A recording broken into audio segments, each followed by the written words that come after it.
Hello बच्चों, तो कैसे हो आप लोग बच्चे। आज हाइट एंड डिस्टेंस का एक क्वेश्चन लेकर आए हैं। ठीक है, ये क्वेश्चन है, इस क्वेश्चन को आज करते हैं। ठीक है, चलिए स्टार्ट करते हैं। तो सबसे पहले क्वेश्चन पढ़ लेते हैं। क्वेश्चन क्या कह रहा है? A boy observes that the angle of elevation of a bird flying at a distance of 100 metre is 30 degree. At the same distance from the boy a girl finds the angle of elevation of the same bird from a building 20 metre high is 45 degree. ठीक है, find the distance of the bird from the girl. नहीं समझ में आया? कोई बात नहीं, हमें समझाने के लिए। तो सबसे पहले ये कह रहा है कि अच्छा, हम तो जानते हैं कि हाइट एंड डिस्टेंस में क्या होता है कि अगर हम एक बार फिगर बना ले, डायग्राम बना ले, तो क्वेश्चन तो इजी हो जाता है। तो सबसे पहले हम उसी को बनाते हैं, ऑब्वियस सी बात है, वही बनाएंगे। ठीक है, तो सबसे पहले क्या कह रहा है कि ये कह रहा है कि a boy observes that the angle of elevation of a bird flying at a distance of 100 metre is 30 degree. ठीक है, फॉर एग्जाम्पल मान लीजिए कि ये हमारा बर्ड फ्लाई कर रहा है और यहाँ पे हमारा बॉय है। ये बॉय इस बर्ड को देख रहा है 100 मीटर के डिस्टेंस से। ठीक है, और ग्राउंड के साथ इसका जो है संबंध कुछ इस तरीके से है कि यहाँ पे 30 डिग्री का एंगल ऑफ एलिवेशन बना रहा है। ठीक है, इतना क्लियर है? एंगल ऑफ एलिवेशन बना रहा है 30 डिग्री का, यहाँ पे साफ साफ कह रहा है। चलिए अब हम इसको मिला देते हैं, क्योंकि ऑब्वियस सी बात है, इसको मिलाएंगे तभी क्लियर होगा। ठीक है, अब बोल रहा है कि eight the same distance, that means जितना यहाँ से लेकर यहाँ तक का डिस्टेंस है उतना ही यहाँ से लेकर यहाँ तक के डिस्टेंस में eight the same distance from the boy का जो डिस्टेंस है यहाँ से लेकर यहाँ तक, उसी डिस्टेंस पे a girl finds the angle of elevation of the same bird from a building 20 metre high. मतलब इसी डिस्टेंस पे, पहले यहाँ पे तो एक 20 मीटर हाई बिल्डिंग है, इसी डिस्टेंस पे यहाँ पे 20 मीटर हाई एक बिल्डिंग है, और इस बिल्डिंग पे एक गर्ल खड़ी है, और इस गर्ल का जो एंगल ऑफ एलिवेशन है इसी बर्ड के साथ वो 45 डिग्री है।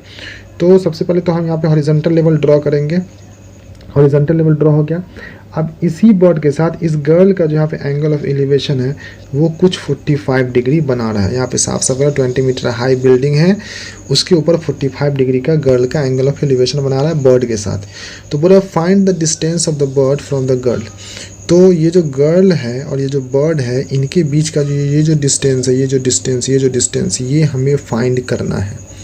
क्लियर हो गया क्या निकालना है? चलिए इसमें एक और चीज़ और समझ लेते हैं इस फिगर में कि अगर हमारा ये 20 मीटर है तो ऑब्वियस सी बात है ये भी हमारा क्या होगा, 20 मीटर होगा। ठीक है, कोई दिक्कत नहीं? दिक्कत। चलिए अब इसका नेमिंग कर दें। जी सर कर दीजिए। ठीक है, कर देते हैं। तो इसको कर लेते हैं ए, इसको कर लेते हैं बी, इसको सी, इसको डी, इसको ई और इसको एफ कर लेते हैं। ठीक है, चलिए सबसे पहले हम काम करेंगे किसका? सबसे पहले हम काम करेंगे in triangle A B C. ठीक है, ट्रायंगल ए बी सी का काम करेंगे। ए बी सी का काम क्यों करेंगे बच्चों? ए बी सी का काम इसलिए करेंगे क्योंकि हमारे ए बी सी में तो एक साइड तो दिया हुआ है हमारा 100 मीटर और इसका एक एंगल भी दिया हुआ 30 डिग्री।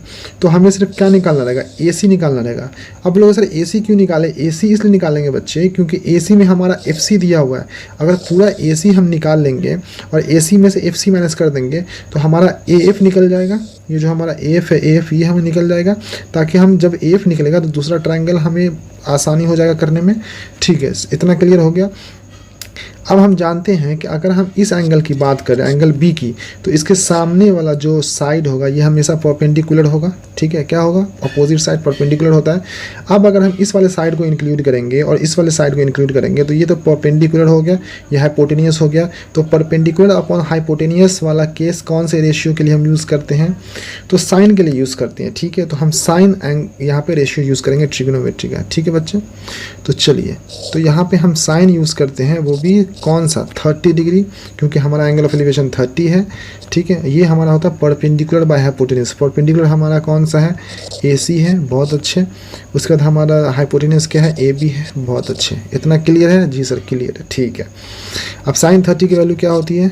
1/2, सबको मालूम है, कोई कन्फ्यूज़न नहीं। ए सी हमारा क्या है? नहीं पता सर, नहीं पता तो ऐसे लिख देंगे। ठीक है, और ए बी हमारा क्या है? 100 मीटर। ठीक है, ये 2 से 100 काट देंगे यहीं पे, कितने बार में? 50 बार में। तो हमारे ए सी की जो वैल्यू आ जाएगी वो कितनी आ जाएगी? 50 मीटर आ जाएगी। आ जाएगी? जी सर आ जाएगी। ठीक है, लिख दिए। अब ये पूरा हमारा ए सी 50 है।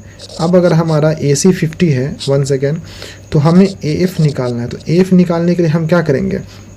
हम ए सी माइनस एफ सी नहीं कर देंगे, AC हमारा 50 है, FC हमारा 20 है, तो हमारा AF कितना आ गया, सॉरी 30 मीटर आ गया। AF हमारा कितना आ गया, 30 मीटर आ गया। तो ये जो हमारा साइड है ये हमारा कितना आ गया, 30 मीटर आ गया सर, जी सर आ गया, ठीक है। चलिए अब हम नेक्स्ट पार्ट में आती है इसके, ठीक है। तो नाउ इन ट्रायंगल, आप कौन सा ट्रायंगल लेंगे बच्चे, सर AFE आपने बोला, हमने ले लिया, ठीक है।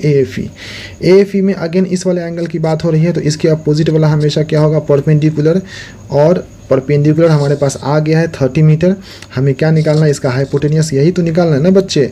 ये गर्ल है, ये बर्ड है, इसके बीच की डिस्टेंस, यही तो हाइपोटेनियस है। तो अगर हमारा परपेंडिकुलर आ गया, हाइपोटेनियस निकालना है, तो परपेंडिकुलर हाइपोटेनियस के लिए अगेन हम साइन यूज़ करेंगे। क्या कोई दिक्कत, कोई कन्फ्यूज़न नहीं सर, नहीं है, ठीक है। तो अगेन हम यूज़ करेंगे साइन, यहाँ पे एंगल 45 है तो 45, और हमारा परपेंडिकुलर अपॉन हाइपोटेनियस, तो परपेंडिकुलर हमारा क्या है बच्चे, सर AF है तो AF लिख दिया, हाइपोटेनियस क्या है सर AE है, तो चलिए AE लिख दिए, ठीक है। साइन 45 की वैल्यू क्या होती है बच्चे, सर 1/√2, ठीक है, आपने बोला, हमने लिख दिया। AF क्या है, AF 30 मीटर, अभी हमने निकाला है, AF क्या है 30 मीटर, तो यहाँ पे कर देते हैं 30, और AE क्या है, AE तो ही निकालना है, यही तो निकालना है ना, A और E जो हमारा गर्ल से बर्ड तक का डिस्टेंस है, यही तो फाइंड करना, find the distance of the bird from the girl, ठीक है। AE निकालना है, क्रॉस मल्टीप्लाई कर दें तो AE इक्वल टू क्या हो जाएगा, 30√2 मीटर, ये हमारा आंसर है। आप आंसर को यहाँ पे भी छोड़ सकते हो, चाहे तो इसको और आगे ले जा सकते हो। सो AE इक्वल टू, अगर हम इसको तोड़ते हैं √2 को, तो ये आ जाता है समथिंग 43.3 मीटर, ये आपका आंसर है, ठीक है, 43.3 metre. So the distance from the girl to the bird is nothing but 43.3 metre, ठीक है, ठीक है, समझ में आ गया। चलिए आज के लिए बस इतना ही।